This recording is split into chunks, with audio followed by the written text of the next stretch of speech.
दशहरा यानी बुराई पर अच्छाई की जीत का त्योहार, अधर्म और धर्म की जीत का ये त्योहार कल मनाया जाएगा। इस त्योहार पर शस्त्र पूजा का खास विधान है। यहाँ तक कि हमारी सेना में भी विजयादशमी के पर्व पर शस्त्र पूजन किया जाता है। मान्यता है कि इस दिन किए जाने वाले कामों का शुभ फल अवश्य प्राप्त होता है। क्योंकि नवरात्रि के दौरान माँ दुर्गा ने महिषासुर नामक राक्षस का वध किया था और इसी दिन श्री राम जी द्वारा लंकापति रावण का भी वध हुआ था। तो ऐसी मान्यता है कि शत्रुओं पर विजय प्राप्त करने के लिए इस दिन शस्त्र पूजा करनी चाहिए। तो आइए जानते हैं शस्त्र पूजन का महत्व, शस्त्र पूजन विधि और शुभ मुहूर्त। जय माता दी। नमस्कार। कुंडली टीवी के सभी दर्शकों का बहुत बहुत स्वागत करते हैं। बहुत ही महत्वपूर्ण दिन माना जाता है दशहरा का, क्योंकि साधारणतया हम ये जानते हैं कि दशहरे का दिन इसलिए खास होता है क्योंकि इसी दिन प्रभु श्री राम ने रावण का वध करके विजय प्राप्त की थी। तो बुराई पे अच्छाई की जीत का पावन पर्व है दशहरा। महारानी दुर्गा ने भी राक्षसों का, महिषासुर आदि का नवरात्रि के उपलक्ष्य वध किया और 10वें दिन उन पे विजय प्राप्त की। इसलिए भी दशहरा और भी बहुत खास माना जाता है। दशहरा अपने आप में स्वयं सिद्ध मुहूर्त है।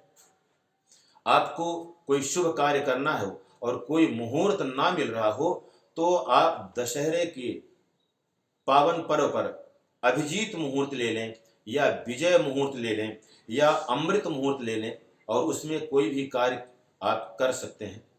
लेकिन कल दशहरे का बहुत पावन पर्व है, लेकिन कल 3:26 से पंचक भी लग रहे हैं।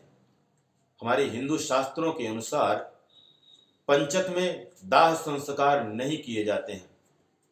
वैसे तो रावण दहन का जो समय होता है वो सूर्यास्त के समय पर माना जाता है, विशेष प्रशस्त माना जाता है।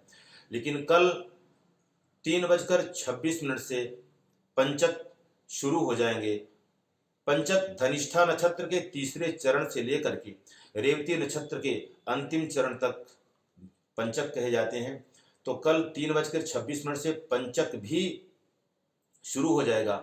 तो और कल दशहरा का दिन इसलिए भी खास है, खास करके क्षत्रियों के लिए, जो लोग छात्र धर्म पर विश्वास करते हैं, क्षत्रिय धर्म का पालन करते हैं, उनके लिए भी कल विशेष मुहूर्त है। विजयदशमी है। दशहरे के दिन ही क्षत्रिय लोग अपने घरों में अस्त्र शस्त्र की पूजन करते हैं और आज भी हमारी आर्मी, हमारी फोर्स इस परंपरा को बखूबी निभा रही है। तो कल दशहरे का पावन पर्व है और आप लोग 11:43 से 12:30 तक अभिजीत काल का मुहूर्त होगा। अभिजीत का मुहूर्त का मतलब है कि आप कोई भी कार्य इसमें आरंभ करेंगे तो अवश्य ही वह सिद्ध हो जाएगा।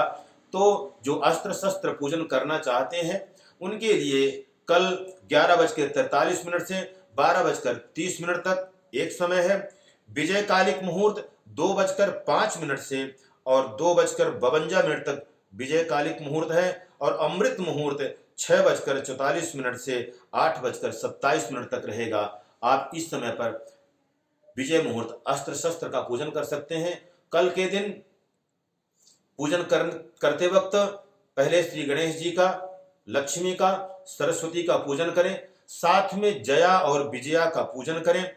जो क्षत्रिय धर्म का निर्वाह करते हैं उनको अपराजिता का पूजन करना चाहिए, शमी वृक्ष का पूजन करना चाहिए, रणचंडी का पूजन करना चाहिए। ये सारी पूजन करने से उनको विजय क्षेत्र में अवश्य विजय हासिल होती है, युद्ध क्षेत्र में विजय हासिल होती है। तो खास करके विजय मुहूर्त के वक्त जो शस्त्र पूजन करना चाहते हैं उनको अपने अस्त्र शस्त्र को सामने रख करके फिर जल से, गंगा जल से, दूध से इत्यादि से उनको शुद्ध करके, उनकी साफ सफाई करके, उनको जल से स्नान कराकर, छींटा दे करके फिर उनमें कलावा यानी मौली बांधे, गंध, हल्दी का, कुमकुम का, सिंदूर का तिलक लगाएं, चावल छोड़ें, अक्षत छोड़ें, फूल चढ़ाएं, धूप दीप नैवेद्य करें। भगवती माँ रणचंडी का, भगवती माता महाकाली का, माँ जगदम्बा अपराजिता का पाठ करें। अगर आपको अपराजिता का पाठ आता है तो वो कर ले, नहीं तो इसमें राम रक्षा स्तोत्र का पाठ भी आप कर सकते हैं। कार्तिक वीर अर्जुन का पाठ भी आपके लिए बहुत फलदायी होगा। और अगर ये नहीं मंत्र आता है तो साधारण सा मंत्र है, ओम जयंती मंगला काली भद्रकाली कपालिनी दुर्गा क्षमा शिवा धात्री स्वाहा सुधा नमोस्तुते, इस मंत्र को पाठ आप कर सकते हैं। और अगर आता है नहीं तो इस मंत्र को याद कर लें या लिख लें। अपराजिता मंत्र है, अपराजिता का मतलब है आपको सदा विजय ही प्राप्त होगी। तो मंत्र है, चारुणामुख पद्मेन विचित्र कनकोज्ज्वल जया देवी भवे भक्ता सर्व कामान ददातु मे, कांचनेन विचित्रेण केयूरेण विभूषिता जयप्रदा महामाया शिवभावित मानसा, विजया च महाभागा ददातु विजयं मम, हारेण सुविचित्रेण भास्वत्त कनमेखला अपराजिता रुद्ररता करोतु विजयं मम। इस मंत्र को पाठ करके और अपने अस्त्र शस्त्र की पूजन करें, उनका विधिवत गंधक्षत पुष्प के द्वारा पूजन करें, नमस्कार करें, माँ जगदम्बा से आशीर्वाद प्राप्त करें, प्रभु श्री राम से, हनुमान जी से आशीर्वाद प्राप्त करें।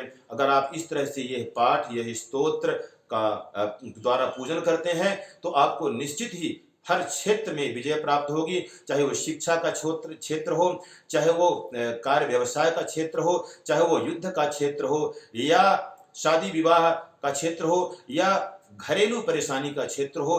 किसी भी समस्या से निजात पाने के लिए, मुक्ति पाने के लिए आपको दशहरे के दिन पावन पर्व पर जरूर इस मंत्र का पाठ करना चाहिए और अस्त्र शस्त्र का पूजन करना चाहिए। दशहरे के दिन विशेष मान्यता है कि नीलकंठ नाम का एक पक्षी होता है, उसका दर्शन करने से आपके जीवन में बहुत सारी शुभता आ जाती है।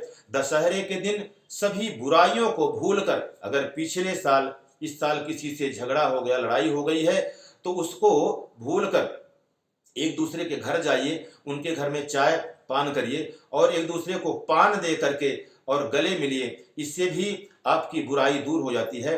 दशहरे के दिन किया हुआ कार्य, किया हुआ मिलन पूर्ण रूप से सिद्ध हो जाता है, उसमें कोई संशय नहीं है। तो हम विश्वास करते हैं कि आप सब लोग कल दशहरे के पावन पर्व पर अपने जीवन को वर्ष भर के लिए सुखमय और शांति के लिए समृद्ध बना लेंगे। जय माता दी, जय श्री राम। इसी तरह की और भी जानकारी लेने के लिए हमारे चैनल को सब्सक्राइब करें और नई वीडियो की नोटिफिकेशन के लिए बेल आइकॉन दबाएं। अगर आप ये वीडियो फेसबुक पर देख रहे हैं तो वीडियो को लाइक और शेयर करें। साथ ही अपनी राय कमेंट बॉक्स में जरूर बताएं। धन्यवाद।